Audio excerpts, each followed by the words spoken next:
warahmatullahi wabarakatuh. Selamat datang kembali Ibu dan Bapak Guru yang sangat luar biasa. Pada kesempatan ini saya akan berbagi tutorial terhadap Ibu dan Bapak Guru terkait tentang pengisian atau tata cara pengisian e-kinerja di platform Merdeka Mengajar atau PMM. Nah, langkah yang pertama tentu adalah Ibu dan Bapak Guru login dulu menggunakan akun belajarnya di platform Merdeka Mengajar. Disarankan menggunakan laptop atau tablet. Nah, Ibu dan Bapak Guru tentu bisa langsung ke guru.kemdikbud.go.id atau melalui mesin pencari di Google, tulis saja Merdeka Mengajar. Oke, kita login. Nah, karena ini saya sudah login, ini khusus untuk guru ya, saya menggunakan guru dulu. Nah, karena ini saya sudah login, kalau belum login nanti tuh Ibu dan Bapak Guru akan diarahkan untuk masuk menggunakan akun belajarnya. Bapak dan Ibu, tampilannya tentu di PMM itu akan seperti ini. Nah, kita akan masuk ke menu pengelolaan kinerja. Nah, ini untuk guru ya. Ketika kita buka, nah ini buka sistem di komputer atau laptop. Jadi kita memang disarankan untuk membukanya di PC atau desktop atau laptop. Nah, tetap di sini, nah akan masuk seperti ini. Ini tampilan pertama atau tampilan awalnya Ibu dan Bapak. Jadi bisa dilihat di sini perencanaan kinerja mulai dari tanggal 1 sampai 31 Januari. Perencanaan kinerja itu isi praktik pembelajaran, pengembangan kompetensi, tugas tambahan, perilaku kinerja. Oke, kita lihat dulu sebelum mengisi ya. Alurnya Bapak dan Ibu, Januari perencanaan guru, kemudian persetujuan atasan dalam hal ini kepala sekolah, kemudian persiapan observasi kelas di Februari. Di Maret periode observasi kelas dan diskusi tindak lanjut, di April sampai Mei pelaksanaan tindak lanjut guru dengan pemantauan atasan, kemudian di Juni refleksi, penilaian, dan penentuan predikat kinerja guru. Ini siklus pertama. Nah, ini kan penilaian kinerja Ibu dan Bapak Guru itu dilakukan dan perencanaannya dilakukan 2 kali ya dalam setahun, di Januari. Masuk Juli kita akan mulai dari sini Bapak dan Ibu. Perencanaan lagi Januari, Juli, Agustus persiapan, Agustus, September, Oktober, November, kemudian Desember. Nah, seperti itu. Jadi siklusnya berulang Bapak Ibu. Sampai di sini Ibu dan Bapak Guru. Nah, ini tampilan untuk guru. Yang pertama Ibu dan Bapak Guru yang harus dilakukan adalah kita klik mulai. Oke. Nah, ini kebetulan nama guru saya, kemudian status kepegawaiannya apa. Jika tidak sesuai, maka Ibu dan Bapak Guru dihubungi operator sekolah ya. Data sudah sesuai, maka kita lanjut. Oke, akan ditampilkan seperti ini. Kemudian kita, jika data sudah benar, kita pilih data sudah benar. Nah, oke, akan masuk seperti ini. Ibu dan Bapak Guru, pilih indikator untuk menjadi fokus peningkatan kinerja Anda. 1, 2, 3, 4, 5, 6, 7, 8. Nah, jadi ini ada 8 indikator Ibu dan Bapak Guru. Ibu dan Bapak Guru pilih salah satunya saja yang menjadi rekomendasi berdasarkan rapor pendidikan satuan pendidikan terakhir kita Bapak dan Ibu Guru. Jadi tidak perlu dipilih keseluruhan, dipilih salah satunya. Ini bisa dilihat di sini. Ini misalnya umpan balik konsultif, ini dimensinya sudah bagus ya.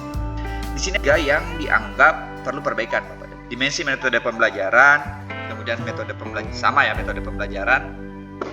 Nah, Bapak dan Ibu Guru, kemudian ini masih ada 3, 4, ada 5 ya, disiplin positif, kemudian keteraturan suasana kelas. Nah, Ibu dan Bapak Guru bisa melihat lapor satuan pendidikan kita.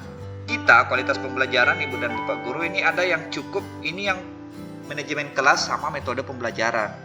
Ini tentu beda-beda ya, tergantung kondisi rapor pendidikannya Ibu dan Bapak Guru. Nah, oke, saya mengerti misalnya, setelah dipilih dari 5 ini Ibu dan Bapak Guru kira-kira, contoh ya, kita pilih misalnya keteraturan suasana kelas, kemudian ke pengembangan kompetensi.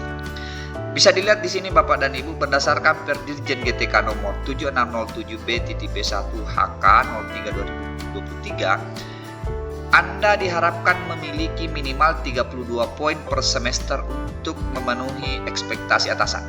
Nah, jadi ini ya, total poin. Jadi ini 32 poin per semester, berarti ada 64 poin 1 tahun ya.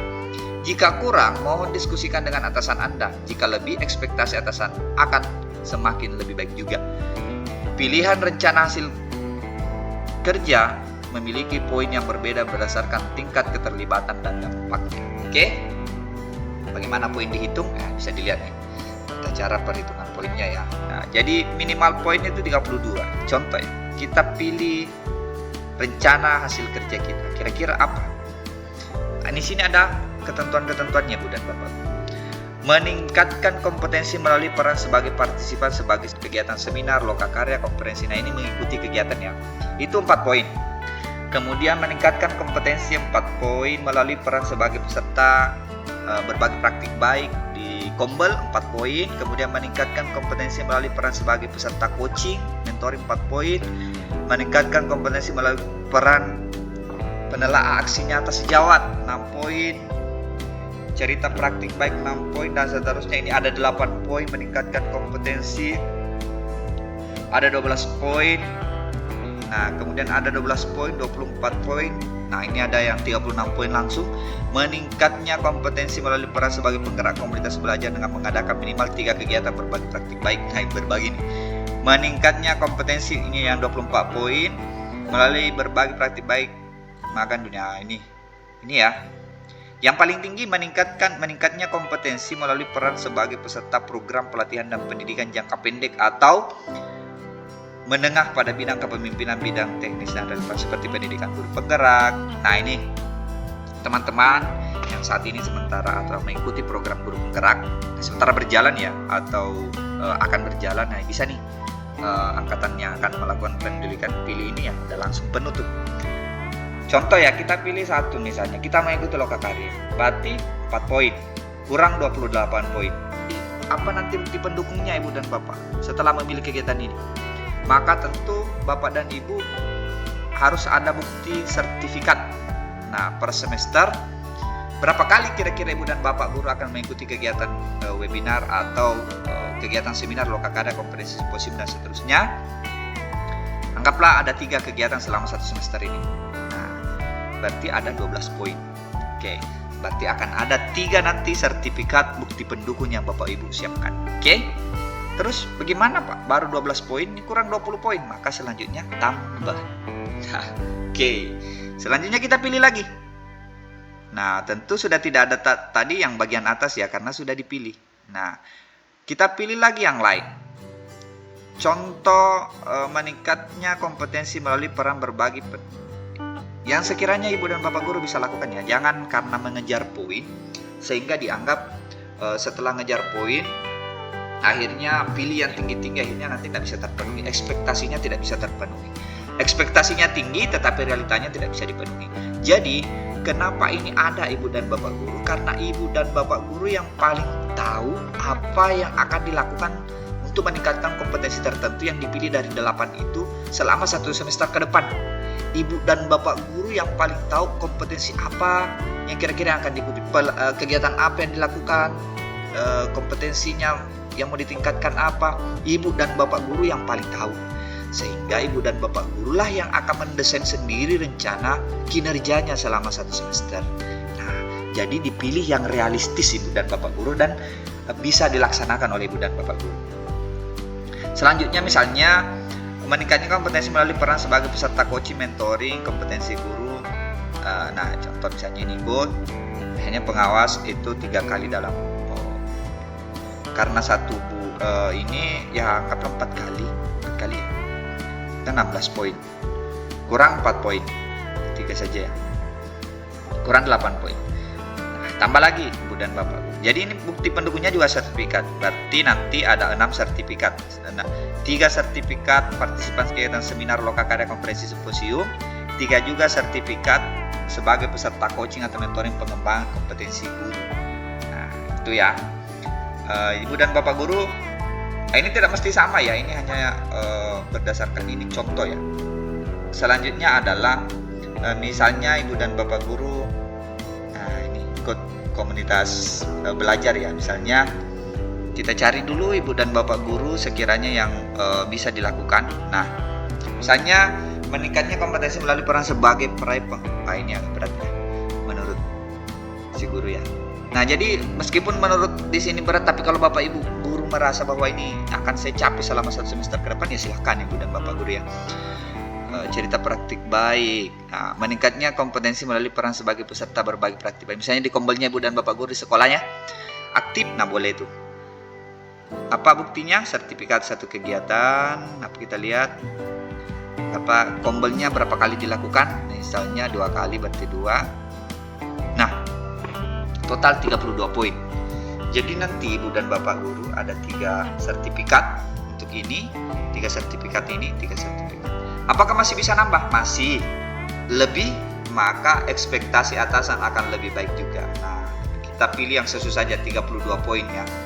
Maka kita lanjut. Ini kan guru Bapak Ibu ya. Bisa disimpan dulu draft atau untuk sementara, atau bisa juga lanjut. Kita lanjut ke tugas tambahan. Nah, apa tugas tambahannya Ibu dan Bapak guru di sekolah? Nah, ini ada nih. Hanya untuk SMP, SMA, dan SMK meningkatkan kinerja pendidikan melalui pelaksanaan tugas tambahan sebagai wakil kepala. Ketika Ibu dan Bapak guru wakil kepala sekolah ya, boleh pilih ini. Jika bukan, nah, ini hanya untuk SMK. Kebetulan karena kami SMP dan kami ini bukan wakil kepala sekolah, maka kita lanjut. Ini semua jenjang bebas. Meningkatkan kinerja satuan pendidikan melalui pelaksanaan tugas tambahan sebagai kepala perpus. Nah, ini untuk teman-teman yang memperoleh tugas tambahan kepala perpustakaan. Bapak guru sebagai pembina ekskul apapun tentu dibuktikan dengan SK ya. Karena ini kita banyak ya, ini banyak Bapak dan Ibu yang diakui tugas-tugas tambahan. Nah, karena ini ekskul, kita apa bukti dukunnya nanti Bapak dan Ibu itu adalah laporan disertai surat keputusan, surat tugas. Misalnya karena ini ekskul, maka laporannya Ibu dan Bapak guru pada saat pendampingan ekskul. Nah, oke, kita lanjut. Anggaplah di sini cuma 1 ya tugas tambahannya. Kalau lebih dari 1 boleh. Kemudian ke perilaku kinerja. Lanjut, orientasi pelayanan. Nah, untuk masing-masing aspek pilih 1 yang Anda ingin prioritaskan di semester ini. Ingat ya Bapak dan Ibu, untuk masing-masing aspek berarti aspek orientasi pelayanan, akuntabel, kompeten, itu hanya pilih 1 yang menjadi prioritas Ibu dan Bapak guru di 1 semester ini. Contoh yang pertama berorientasi pelayanan. Apa perilaku yang paling ingin Anda fokuskan di tahun ini? Yang mana? Memahami kebutuhan peserta didik dan berusaha memenuhinya. Nah, contoh misalnya memahami kebutuhan peserta didik. Indikator perilakunya, bagaimana wujud perilakunya, bagaimana Anda akan menerapkan perilaku tersebut dalam kehidupan sehari-hari. Nah, apa bentuk kegiatannya untuk memahami kebutuhan peserta didik dan berusaha memenuhinya. Ini tentu apa yang dipilih di sini itu akan sesuai ke bawah ya, akan dipilih. Misalnya mengidentifikasi kebutuhan peserta didik secara proaktif. Nah, oke. Yang pertama selesai. Kemudian yang kedua, aspek akuntabel. Apa perilaku yang paling ingin Anda fokuskan di tahun ini? Misalnya tidak memanfaatkan sumber daya satu pendidikan bertanggung jawab misalnya. Nah, bagaimana Anda menerapkan perilaku tersebut? Nah, kemudian aspek kompeten. Apa perilaku yang ingin Anda fokuskan tahun ini? Menunjukkan penguasaan kompetensi pemberian perilaku misalnya. Bagaimana Anda menerapkan perilaku? Ya. Kemudian aspek harmonis, menghargai setiap warga. Bagaimana? Kemudian aspek loyalitasnya, loyal. Nah, kemudian kita isi dan seterusnya sesuai dengan diri ya Bapak dan Ibu. Jadi diharapkan ini tidak diisikan oleh orang lain, tapi Pak Ibu dan Bapak guru yang mengisi sendiri karena ini sesuai dengan diri. Ini nanti tidak akan saya setuju ya Bapak dan Ibu karena ini hanya contoh. Nah, kemudian aspek kolaboratifnya. Kemudian setelah semua selesai Ibu dan Bapak guru, kita lanjut ke rangkuman. Nah, rangkuman inilah semua rangkuman yang Bapak Ibu sudah ajukan. Inilah rencana perencanaan kinerja Bapak dan Ibu selama 1 semester. Ini ya, ini rangkumannya. Nah, indikator dan seterusnya. Setelah itu lanjut ajukan. Nah, ajukan perencanaan kinerja ke atasan. Atasan akan melanjut memeriksa maupun diskusi dengan atasan terlebih dahulu atau simpan jika draft diperlukan. Nah, jika belum mau diajukan, mau didiskusikan dulu, silakan disimpan dulu. Nah, kalau mau diajukan, maka boleh langsung diajukan. Oke, kita bisa kembali ke beranda.